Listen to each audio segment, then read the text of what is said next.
House Speaker Nancy Pelosi is expected to visit Taiwan as part of her Asia tour, according to a senior Taiwanese government official. According to CNN, the move ignores warnings from the Biden administration officials who are worried about China's response to what would be a very high-profile visit. The visit, which would be the first for a U.S. House Speaker in 25 years, is not currently on Pelosi's public itinerary. Joining us now to discuss are Hill political reporter Julia Manchester and Real Clear Politics White House reporter Philip Wegmann. Welcome to you both. Thank you. Thank you. So, Philip, I noticed that she was getting a little bit of, I think, applause from some Republicans for saying she was going to do this. Can you talk more about that? It's interesting because just last week you had former House Speaker Newt Gingrich, the last speaker to visit Taiwan, encourage her to go in Washington, D.C. Fast forward a few days, and then you've got former President Trump saying, no, she shouldn't go. This is much ado about nothing. I think there's a little bit of a split here that we're going to see on the right. It's going to shine a light on this sort of disagreement in those conservative circles over whether or not the United States should be more aggressive abroad or more isolationist. But I think on the whole, what you're going to see is that Republicans are going to support her. We've seen a lot of China hawks really emerge, and this is essentially telling China, all right, you can complain all you want, but our people go where they want to, and that includes Speaker Pelosi going to Taiwan. I think this is going to be really interesting, though, because it's going to force some of these simmering tensions that were underneath the surface above ground, right? You're going to have the Biden administration, which for a long time was saying, we support whatever decision she wants to make, but the military says it's a bad idea. I think that they're going to rally to her, and they're really going to support her. Some of the previous rhetoric about maybe being indecisive, maybe this being a bad idea, that's going to fall to the wayside. And I think we're going to have a rally around the flag moment as she travels abroad, not just, from Democrats, but Republicans as well. Yeah, Julia, I'm wondering, to me, it seemed like at the end of last week, the understanding was she was not going to go because she didn't want to pick a fight with Biden, right? At this moment, right, when the Democrats seem to be sort of rallying around a lot of legislative victories, you seemed like, Democrats in array, right? This sort of hopeful moment at the end of last week. And now we're hearing that she is actually intending to go again. What happened there? What's your understanding of the dynamics there?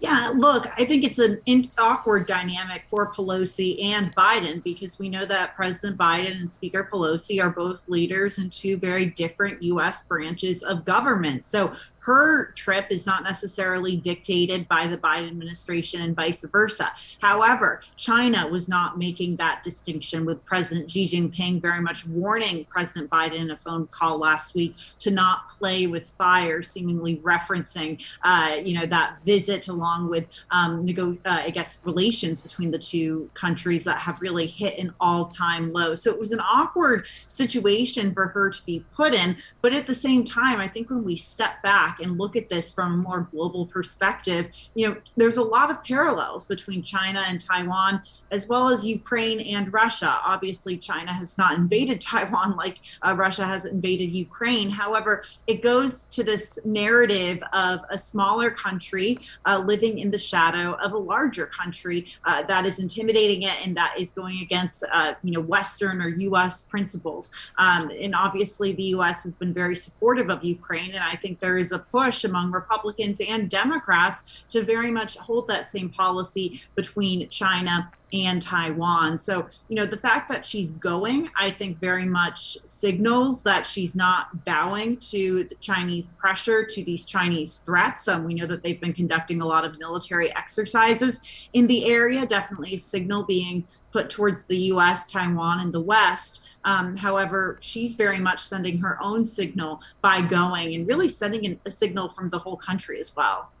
Yeah, I think you're right to bring up the comparison to the Ukraine-Russia situation, which is one of, the Democrats' really main policy commitments at this point, is staying the course on Ukraine, continuing to send money, weapons, etc., to help Ukraine fight Russia. That's something, that's a path Joe Biden has very deliberately chosen and continues to choose. And to the extent there's any opposition to it in Congress, it's actually from a small number of Republicans who have voted against that aid. So Philip, going a little further on what you were saying a minute ago, this kind of ideological divide in conservative circles, certainly the kind of Bush neoconservative era is just absolutely over, but there is still then some disagreement or some divide, I think, among Republicans on what to do.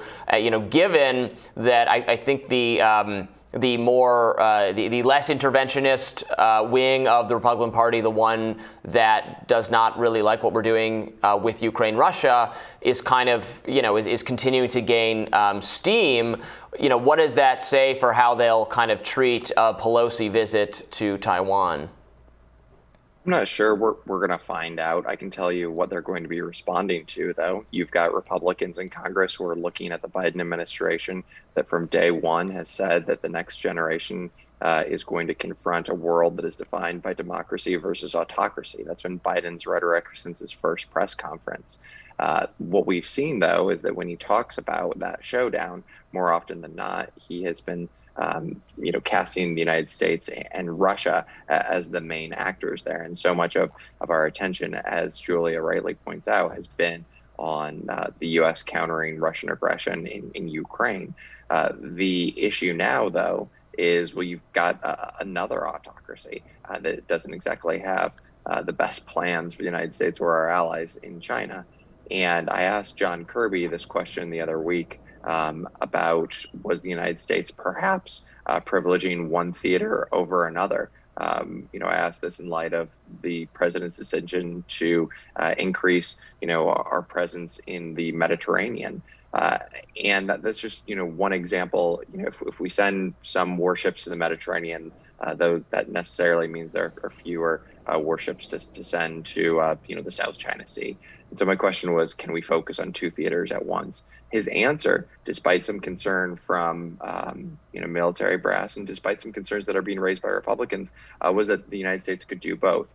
Well, now that's not just a paper commitment. Now you actually do have to keep Nancy Pelosi safe when she's in the region.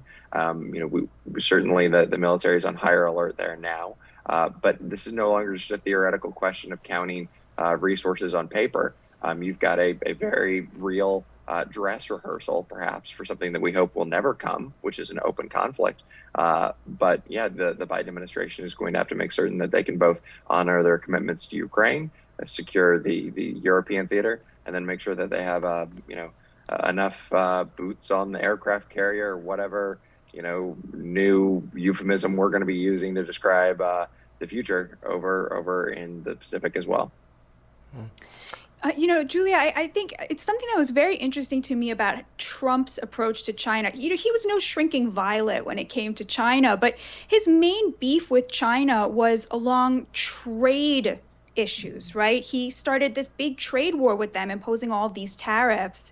And it's so interesting to me now to see, a Democrat like Nancy Pelosi taking what was a trade concern about China and sort of amping it up into a military conflict, if you will. To me, this seems to reinforce the idea that, the Republicans are weirdly taking on the side of, being, pro-protectionist economic policy and anti-war, whereas you see this Democrat sort of going out there and taking this very big military risk. What say you? Yeah, we've seen a lot of Democrats take a very hawkish stance towards China, whether it's from a military perspective or even when it comes to trade. And I would argue that before Trump, we actually saw a lot of Democrats in Congress, whether it was the senator from Ohio, Sherrod Brown, or Ohio Congressman and now Senate candidate Tim Ryan, very much speaking forcefully out about China and the Chinese jobs going overseas. We know that this has really hurt the Rust Belt in particular. I think that's why when you had Trump come along in 2015 and 2016, he was talking about that message, and he was able to peel those voters away from Democrats like Tim Ryan or Sherrod Brown in a state like Ohio and bring them on board to the Republican side. So, in this midterm election year, it's been fascinating to see a lot of these more these Democrats that are trying to appeal to a blue collar base, whether it's Tim Ryan in Ohio, Mandela Barnes in Wisconsin, and they are taking very hawkish approaches on China when it comes to an economic perspective. So I think Pelosi very much is trying to, take that message and, put it into use in leadership and, maybe even in a military perspective. We know that China is obviously trying to broaden its influence in the Pacific and in that general part of the world. And I think you're going to see Republicans and Democrats very much try at least to unite against that and push back. Well, Philip and Julia, thank you so much for joining us. Thank you. Thanks, guys. We'll have more Rising right after this.